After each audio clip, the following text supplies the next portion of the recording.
from talking to people around the Patriots, I asked people, I said, is Jimmy tough? And the response I got was, I said, is he soft? And he's like, more, the response I got from a couple different people was more than you would like. And that goes back to the shoulder injury that he had here.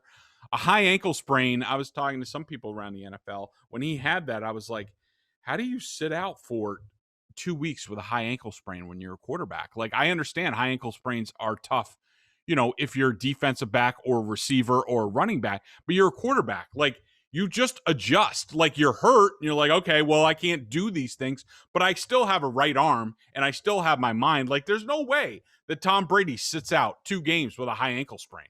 It's just not happening. But Jimmy G did, and then he came back and he played soft. So that leads me into, with Belichick, I think what he's going to try to do is he's going to try to get Jimmy sped up somehow. And ideally, he'd like to hit him. I think he's going to send pressure a lot at Jimmy. I think he's going to bluff pressure a lot to at least get him thinking, speeding up in his mind as far as what's coming. And sort of, he wants Jimmy to get to those. And you saw the Kittle touchdown that he threw on Sunday. The pressure's coming. He's throwing. He's spinning away. And that's great. He made a really nice throw to Kittle, and they scored a touchdown.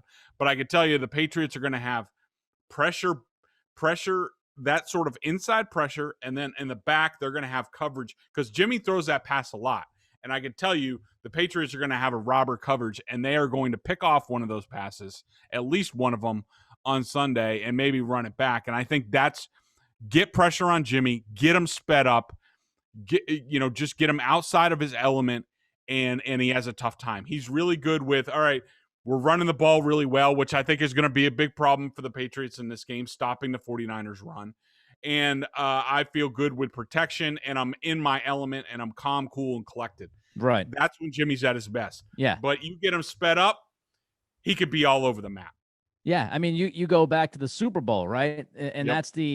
that is the microcosm of Jimmy G. If you're running the football, you get up, you feel pretty good. He's able to play well enough to keep the lead, and then all of a sudden Kansas City makes their charge back, and he's got to go kind of tit for tat against Mahomes, and he can't do it. And he statistically has one of the worst fourth quarters we've ever seen from a quarterback in the Super Bowl, because when you ask him, the chips are down, and you ask Garoppolo, hey, carry us to a win, he hasn't done that very often, if at all. So that's the issue. I mean, this is a guy that they asked to throw the football 8 or 9 times in a playoff game last year. And I think that's by design. They want to run the ball. And that's what I think the key is on Sunday, Greg. We look at this matchup. You talk about how the Patriots can attack Garoppolo. I think the only way that they can comfortably go after Garoppolo and really put the game on his shoulders is by limiting the run game. And what's going to be fascinating is San Francisco loves the big fat guys up front. They love imposing their will on defensive fronts. Trent Williams is banged up. He might not play this weekend, which would be good for New England. But they're going to try to establish that run against the front of the Patriots. And that's why I think guys like Cowart, maybe Allen if he gets off the IR and is ready to play on Sunday, Jawan Bentley, those are the guys that are going to be huge in this game on Sunday. I don't know if the Patriots can play as much nickel and dime as they have early in this season against San Francisco. If they do that, they could have some big-time issues with that run game and that outside zone scheme.